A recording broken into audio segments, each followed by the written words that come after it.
thinking, this will do it. This is reasonable. Any decent person would understand. Problem solved.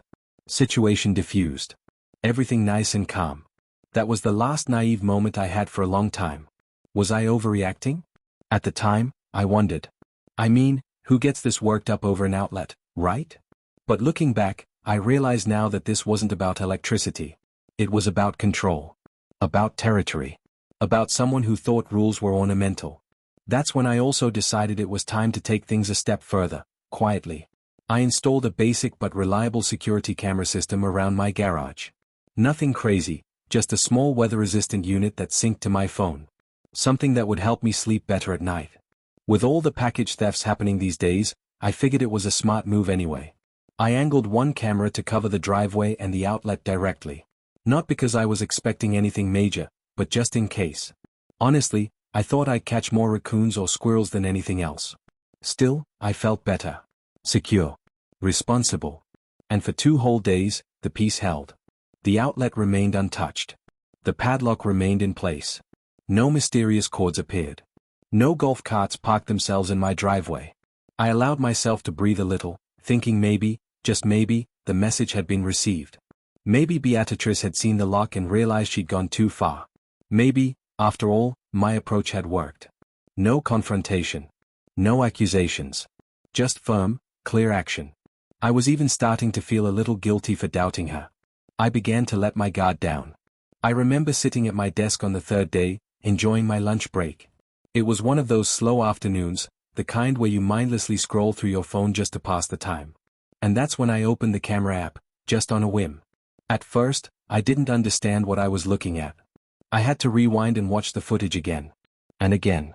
There, plain as daylight, was Beatrice Sterling. Standing in front of my garage. With a pair of bolt cutters in her hands. Not some tiny toolbox version. No. These were professional-grade, long-handled, industrial bolt cutters, the kind you'd use to bust open a lock on a steel gate or break into a storage unit. She wasn't struggling with them, either. No hesitation. No panic. She was methodical. Calm. Like she'd done this before. She raised the cutters, placed them around the shank of my brand new padlock, and applied pressure. Snap. She might as well have been trimming roses. I literally dropped my phone. It clattered to the desk, and I just stared at the screen like I'd been sucker punched. I picked it back up with shaking hands, scrolled back, and watched it again. And again. And then she did it. She looked straight at the camera. No surprise. No shame. Just a smile. And then, she stuck her tongue out at me. A full, deliberate, mocking tongue out. Like a bratty middle schooler who just stole candy and got away with it. That childish, smug, gleeful little gesture hit me harder than anything else. Because that's when I realized, it wasn't just about charging her golf cart anymore. This was personal. This was a power play. She knew about the camera. She knew I was watching. And she wanted me to see it. She didn't care about being caught. She wanted me to know I was powerless to stop her. And then, just like that, she plugged in her golf cart, like nothing had happened, and walked back to her house. But wait, it gets worse. When I got home from work, I found a note. Slipped under the edge of my garage door like some kind of HOA citation. I unfolded the paper and immediately recognized the handwriting. Perfect cursive. Pristine. Deliberate. It read. Stop creating barriers to community access. This kind of selfish behavior is exactly what's wrong with this neighborhood. Do better. BS. Yeah. BS appropriate, right? I stared at the note for a solid minute, feeling something in me shift. She had destroyed my property. Mocked me to my face, via camera. Stolen electricity again. And now she was trying to flip the script. I was the selfish one? No. No, this wasn't just entitlement. This was war. I watched that footage 5 more times that night. Not because I needed to, but because I couldn't believe it. The calm precision of her bolt cutter assault. The way she never looked over her shoulder. The pure confidence in her body language. That wink. That tongue. That note. It hit me then, this wasn't just about power. This was sport to her. She didn't see my padlock as a boundary. She saw it as a challenge. She didn't view my outlet as private. She saw it as defiance. She wasn't misinformed. She wasn't desperate. She was testing me. And I failed the first test. Because I tried to be nice. She didn't want resolution. She wanted control. And she expected me to cave, again. After all, I'd already shown her that I preferred polite silence over messy conflict. But what she didn't realize was that I'm only polite until I'm pushed too far. And she had definitely pushed too far. That night, as I sat in bed watching the footage one last time, something clicked. A shift in my mindset. I wasn't dealing with a confused neighbor or an entitled HOA board member. I was dealing with a woman who believed rules were optional, who thought no was just the start of a negotiation. I saw through it all then. The banana bread. The community talk. The faux friendly wave from her driveway. It had all been part of her performance. But now? Now she was done pretending.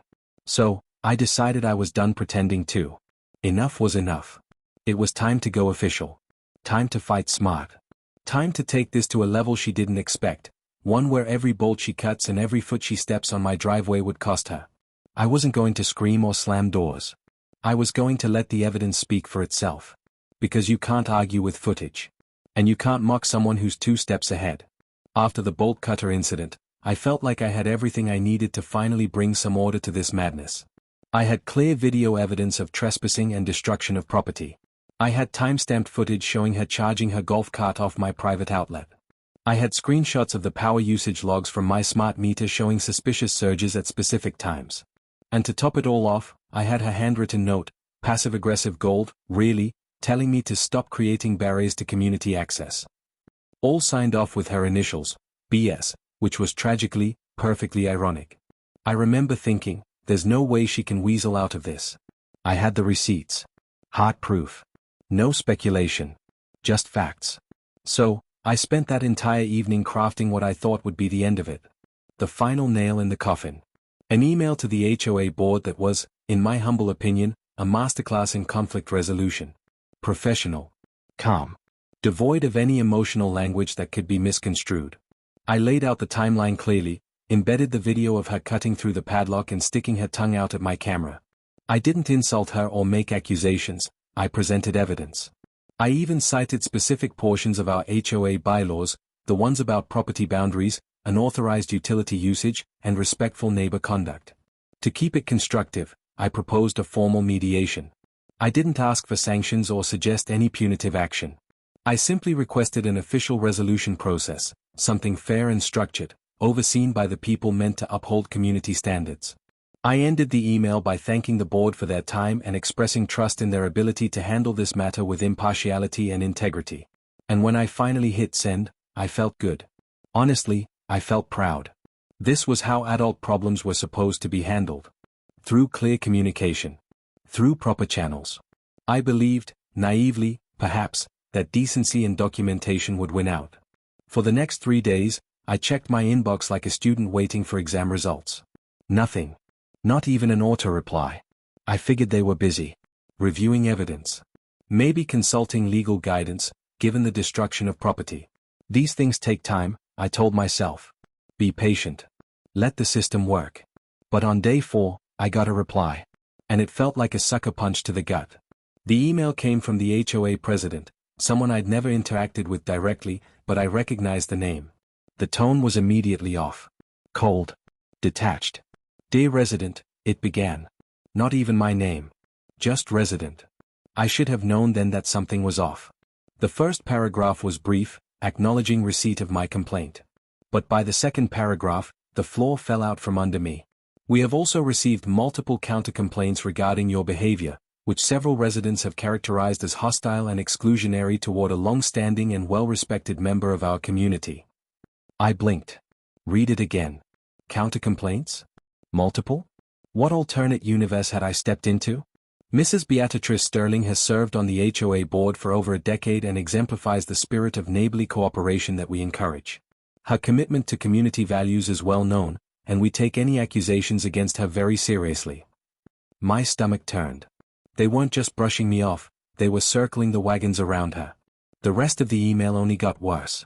They cited my installation of surveillance equipment as concerning, suggesting it might infringe on the comfort and privacy of fellow residents. They referred to my locked outlet as a barrier to shared community resources, and implied that my actions were creating a divisive and unwelcoming atmosphere. I scrolled, scanning for any mention of the actual crime, You know, the part where she destroyed my luck with bolt cutters like a cartoon villain and stuck her tongue out at my security camera, but nothing. No mention of her behavior. No acknowledgement of her note, her theft, or her trespassing. Instead, the email concluded with the following. Consider this your formal warning. The board expects residents to conduct themselves in a manner that fosters unity, not division. We encourage you to reflect on your behavior and how it might be perceived by the broader community. Continued complaints of this nature may result in a conduct review and further action. My mouth went dry.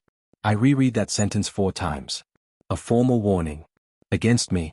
I felt like I'd been dropped into some twisted Kafka novel. I was the one who had been stolen from. I was the one whose property had been damaged. I was the one who tried to follow the rules. And now I was the one being labeled the problem? Every piece of evidence I'd submitted had been reframed as suspicious behavior. The camera? Not for safety, surveillance. The padlock? Not protection, anti-community. The email complaint? Not a request for help, hostility. And the most disturbing realization? She planned for this.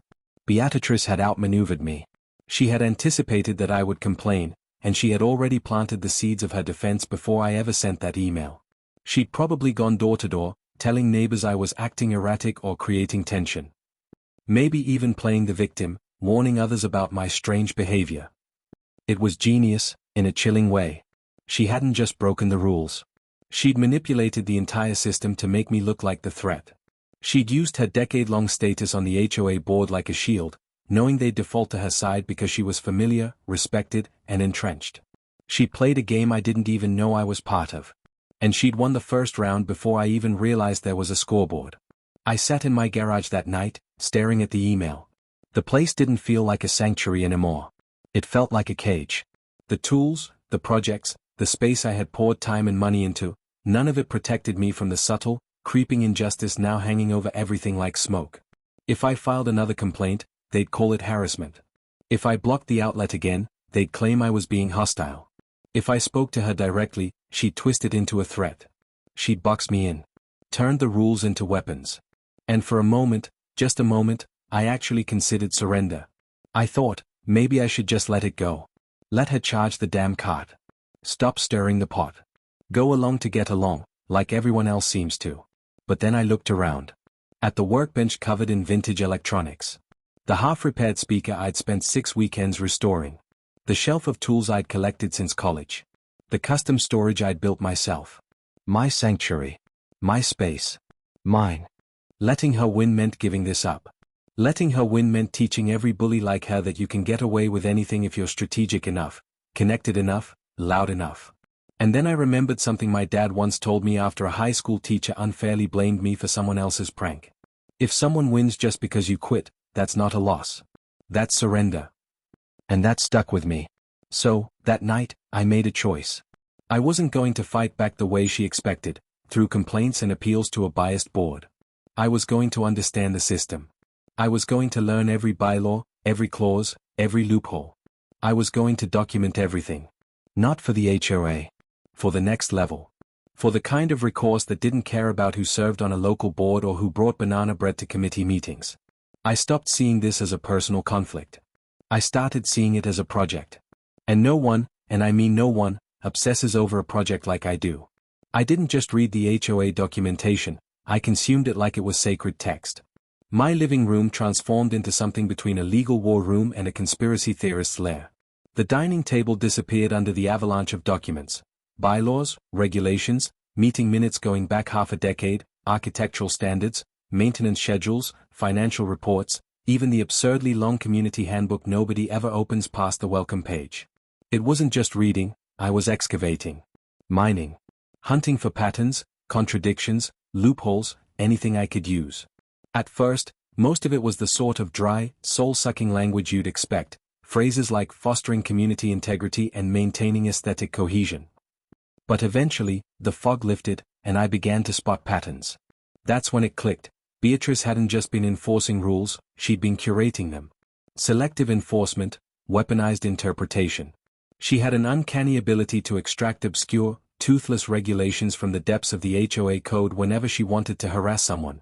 But when it came to the rules about respecting boundaries, neighbor consent, or maintaining equal enforcement, Suddenly the book went missing. What enraged me wasn't just her hypocrisy. It was how methodical she'd been. This wasn't the behavior of a nosy neighbor on a power trip. This was a seasoned manipulator who knew the system better than anyone, and how to make it dance to her tune. Beatrice had been playing this game for years, exploiting the rules to intimidate and bully others into submission, always shielding herself with the thin armor of compliance. But then, buried deep in the HOA maintenance appendix, a place so bland and overlooked that even the nosiest neighbor would have ignored it, I found it, a short, dry paragraph in the electrical safety section. Probably written by a legal intern or lifted from some HOA template written in 2002.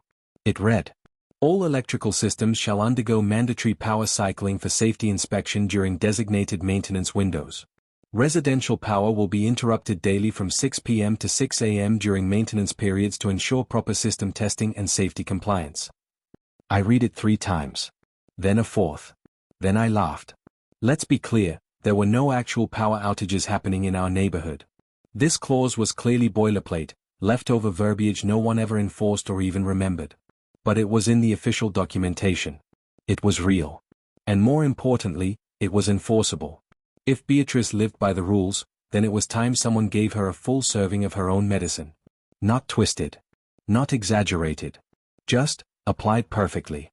That's when the idea took root in my mind. Simple, elegant, absolutely legal. If the HOA schedule required power cycling from 6 p.m. to 6 a.m., then I would help ensure proper compliance. Not just for my property, but for hers, too. Especially for that smug little golf cart of hers that she kept parking half in front of my garage like it was her personal valet service. It was always plugged into my outlet. And if maintenance meant power interruption, well, I was just doing my civic duty. I didn't want this to be emotional. This wasn't revenge. It was malicious compliance in its purest form. Obsessive, technical, precise. I ordered a professional-grade stopwatch accurate to 100th of a second, bought heavy-duty outdoor extension cords, and even found a waterproof notebook with gridded pages to log everything. I drilled my routine like a ritual, walking, plugging, unplugging, documenting. I wanted my movements to be as crisp and deliberate as a NASA technician before liftoff. I rehearsed for days. 5:59 and 30 seconds p.m., cord in hand. Count out loud. Plug. Countdown. Unplug at exactly 6 p.m. I didn't just want to frustrate her, I wanted to be bulletproof. Official documents printed and highlighted, stopwatch in hand, and the friendliest, most helpful neighbor smile on my face. Looking back, I think what I was really doing, more than just following the rules, was reclaiming control. Beatrice had boxed me into a corner, counting on my silence, my exhaustion. She assumed I'd eventually surrender like everyone else. What she didn't expect was a full-on procedural siege. I wasn't breaking the rules, I was worshipping them.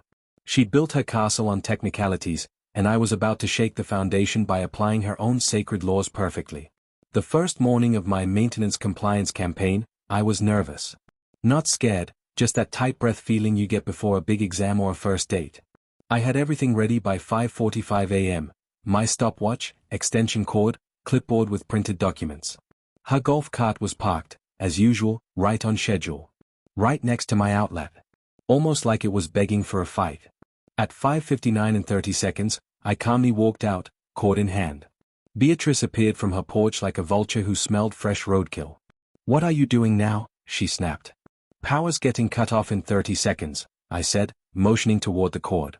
She blinked, caught off guard. "What?" "Just following the schedule," I replied, sweet as sugar.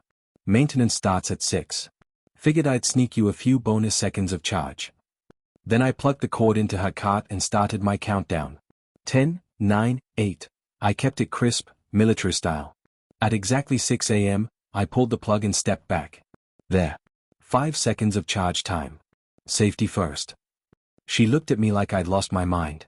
Her mouth opened slightly, trying to form a coherent thought but failing. "What?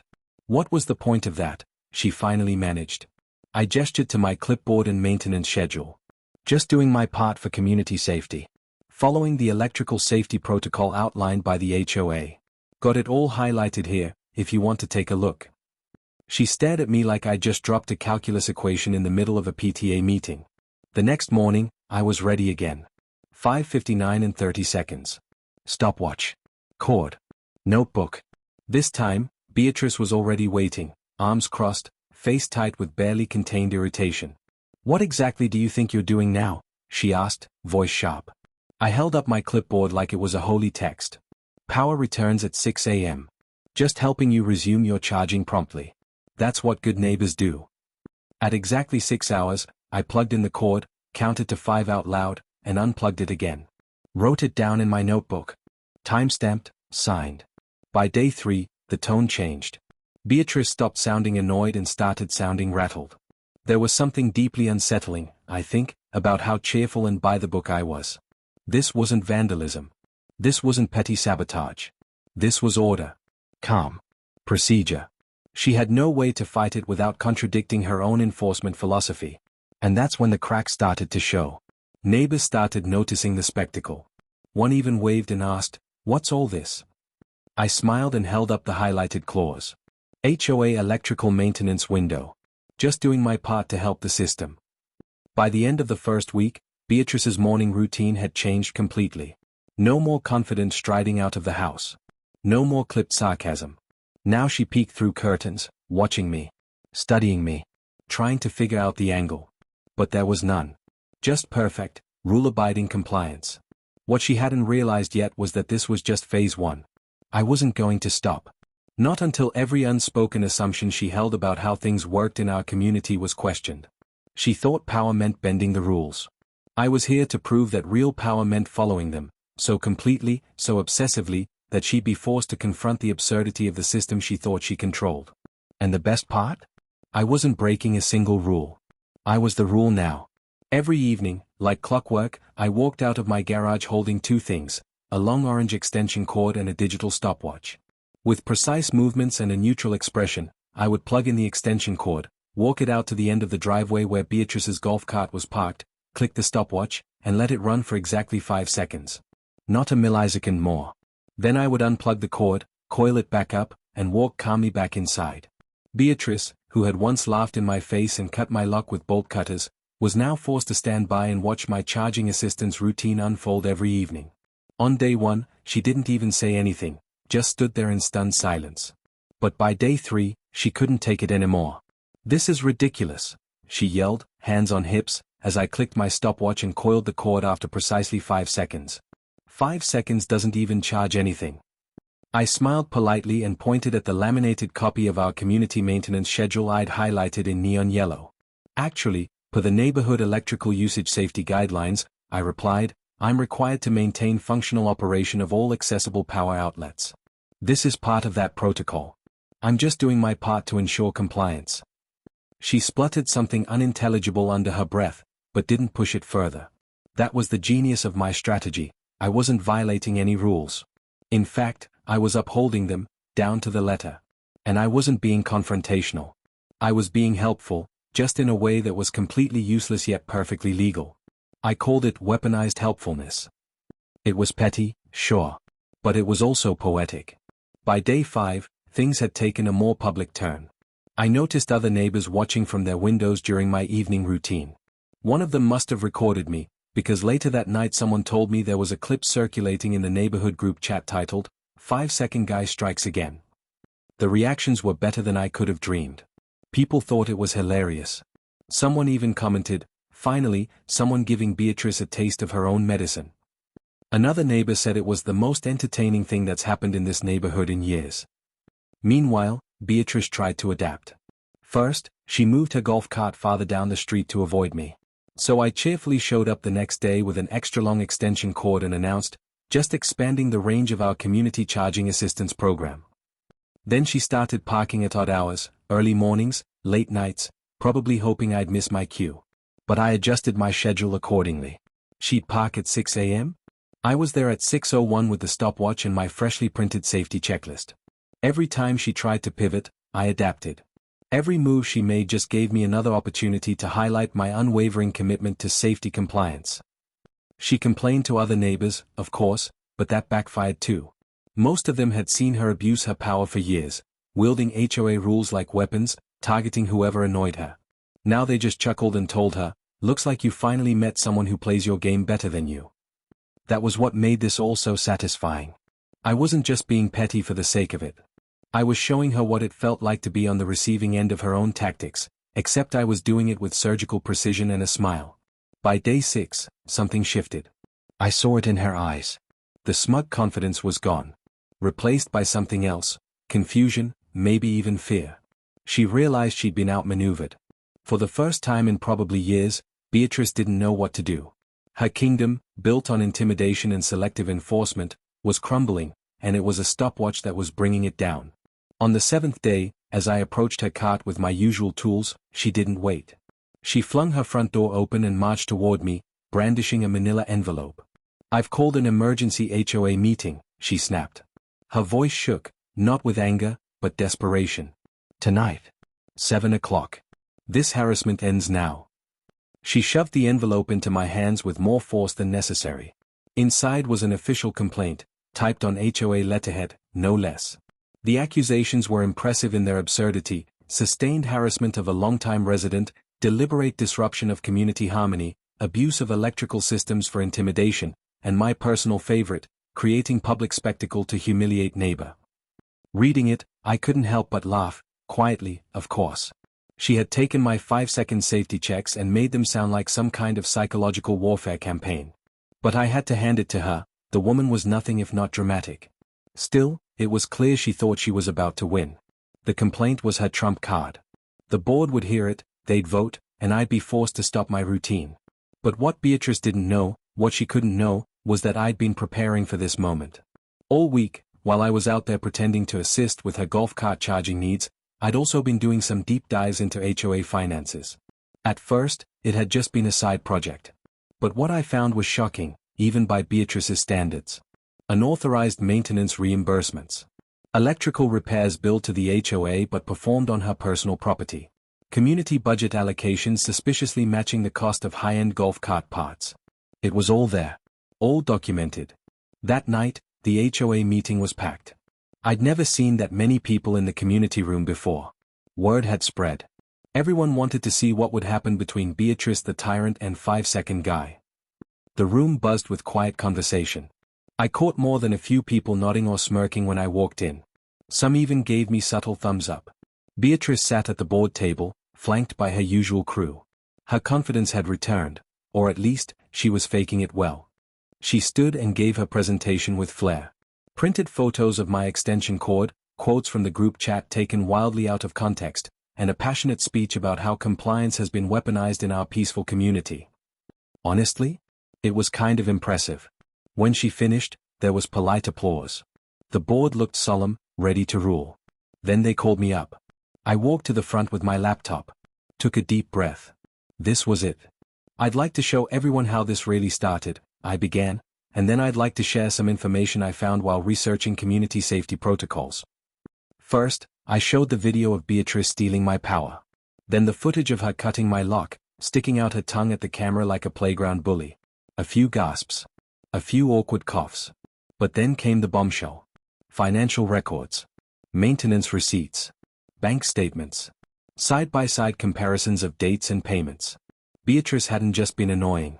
She'd been stealing, from all of us. "I'm happy to provide copies to any resident who wants to see them," I concluded. But the short version is, she's been charging the HOA for work done exclusively on her own golf cart for over 3 years. The room went silent. Then a voice from the back, "Wait, seriously?" Another neighbor muttered, "No way." Beatrice's expression was priceless, like she'd swallowed a lemon and forgotten how to breathe. Her confidence dissolved in real time. The board whispered among themselves, flipping through the printed documents I'd given them. The emergency vote took less than 5 minutes. Beatrice was removed from the HOA board immediately. A full audit was ordered. She was banned from all community amenities for 1 year. And she was instructed to write a formal apology to all residents, something she'd never done in her entire life. As the room erupted into murmurs, I glanced at Beatrice. She blinked too many times in a row, as if trying to reset her entire sense of reality. And me?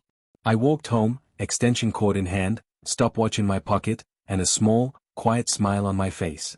Because sometimes, the best revenge is done with a smile, a plug, and exactly 5 seconds of neighborly compliance. The turning point came quietly but unmistakably, when Beatrice, the self-proclaimed queen of our HOA, finally realized her elaborate power play had turned into a public spectacle she couldn't control. She had walked into the special HOA meeting with her usual air of smug authority, convinced that she was about to have me formally censured, possibly even removed from the community altogether. Her plan was simple: twist the rules, rally her handpicked supporters, and make an example of me. She'd done it before. But this time? This time was different. Because this time, she was walking straight into a trap of her own making.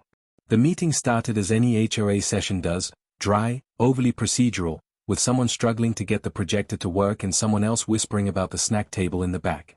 But the moment my name was introduced on the agenda, the entire room stiffened. Beatrice took the floor with her usual dramatic flair, brandishing printouts of what she described as unauthorized activities, suspicious behaviors, and possible violations of neighborhood harmony. She thought she was about to crush me under the weight of fabricated infractions. But then came the part she hadn't planned for.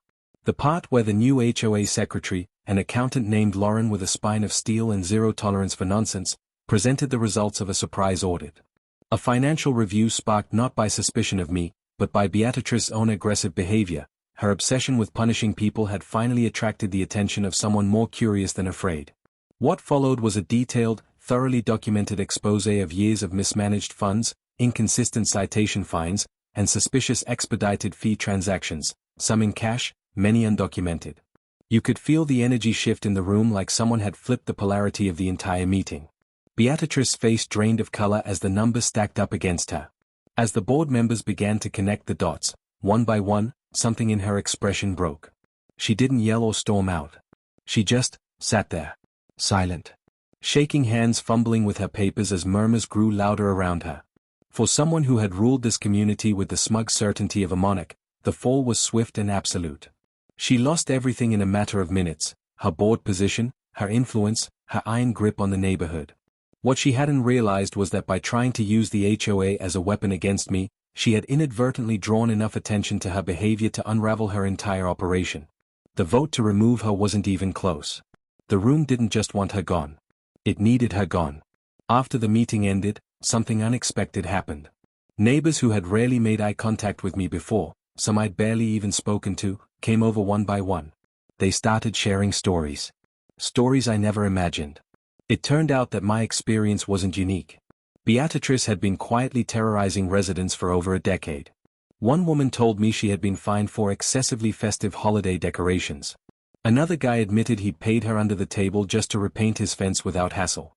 She had been the self-appointed judge and jury of every minor offense, using her position to settle grudges and line her pockets under the guise of community standards. My 5-second timer routine, what I had initially created out of frustration and a desperate need for control, had done something far bigger than annoy a difficult neighbor. It had given people a symbol, something absurd, meticulous, and undeniably legal, that cracked the fear surrounding her. I hadn't just plugged and unplugged a golf cart. I had exposed a rot in the foundation of the community, one tick of the stopwatch at a time. And once the silence was broken, there was no going back. That night, walking home from the meeting, I expected to feel victorious. Triumphant, even. I had done it. I had stared down a bully who had been untouchable for years and won. But instead of euphoria, I felt hollow. Like I had finished a marathon I never wanted to run in the first place. It was over. The war was done. And what I felt most wasn't celebration, it was exhaustion. This whole conflict had consumed so much time, so much energy, so much mental space. And now, in its absence, I felt oddly lost. The next morning was the first time in weeks that I didn't set an alarm for 5:59 a.m. I didn't measure anything, didn't time any motions. I poured my coffee slowly, wandered into the garage, and just Saturday. For the first time since it all began, I wasn't preparing for another skirmish. No chords, no stopwatch, no routine. It was a quiet I didn't know how to enjoy. My fingers even twitched toward the stopwatch on my workbench before I caught myself. That timer had become more than a tool. It had been my armor. And now that the battle was over, I wasn't sure what to do with peace. But the change in the neighborhood was unmistakable and immediate. With Beatrice gone, the new HOA board began functioning like a real community body. Decisions were made transparently. Requests were answered promptly. And most importantly, people started talking to each other again. Not through formal complaints or passive-aggressive notes, but directly. Like neighbors. Mrs. Cooper, who lived 2 doors down, stopped me during a morning walk to thank me for what she called liberating us from 10 years of walking on eggshells. Bob, the guy on the corner lot, finally put up his holiday inflatables without worrying about being fined for visual clutter. Sarah with the yellow house let her kids play outside again without worrying about noise citations. And the stories kept coming. Mrs. Doyle, who'd always been friendly in that distant, polite way, told me how Beatrice had once fined her $50 for using the wrong brand of mulch in her flower beds. She laughed when she said it, but her eyes held the kind of relief that comes from finally being free of someone else's pettiness. Turns out, my stopwatch hadn't just counted down seconds, it had counted down to the end of a regime. I still saw Beatrice occasionally, usually during my morning walks. But the change in her was hard to ignore. The woman who had once strutted through the neighborhood like she owned every inch of sidewalk now walked quickly, eyes down, lips pressed tight. Her golf cart sat parked in her driveway, covered with a worn tarp, gathering dust like some fallen monument to a forgotten era. I never asked where she charged it now. I didn't need to know. The truth is, I didn't care anymore. What I did care about was what the whole experience had taught me. It wasn't about revenge or payback, at least not in the traditional sense. It was about the power of patience and persistence, of fighting back not with anger but with absurd, mathematical compliance. Sometimes, when traditional methods fail, when the system is rigged or corrupt, the only way to win is to become so precisely correct that your opponent has nowhere left to stand. Beatrice had counted on exhaustion, on submission. She thought I would give up or overreact. She never expected me to weaponize her own rules against her so thoroughly that she'd collapse under the weight of her own authority. My 5-second timer routine became a kind of legend. New residents still hear about it during block parties and welcome dinners. Parents tell their kids about the neighbor who stood in his driveway with a stopwatch every night, unplugging a golf cart in perfect compliance with an obscure HOA maintenance clause. Someone even made a YouTube video about it that went viral, with half the comments calling me a genius and the other half saying both of us were completely insane. Honestly? Both reactions feel fair. What surprised me most was how far the story traveled. I started getting emails. Messages from people across the country dealing with their own Beatrices, neighbors, landlords, HOA tyrants, people desperate for a solution, for some hope that there was a way to fight back without escalating into chaos. Apparently, a lot of people are out there counting silently, just waiting for their own timer to start ticking. It's funny, and it's sad. But mostly, it's proof that a little creativity goes a long way. If Beatrice had simply knocked on my door that first morning and asked, "Hey, my golf cart's dead, mind if I plug in for a few minutes?" I would have said yes. No questions. No problems. But her assumption, her entitlement, her belief that she could just take what she wanted, that's what started this. It wasn't about electricity. It was about respect. And the smallest amount of it could have prevented the biggest mess. Today, my garage is finally just a garage again. A workspace. A place where tools buzz, projects live, and peace reigns. The stopwatch sits on the shelf, not a trophy, but a reminder. Not of victory, but of the power of creative persistence when you're backed into a corner. Because sometimes, the best revenge isn't revenge at all. It's just being annoyingly, infuriatingly, mathematically right. 5 seconds at a time. Until justice clicks into place. The end.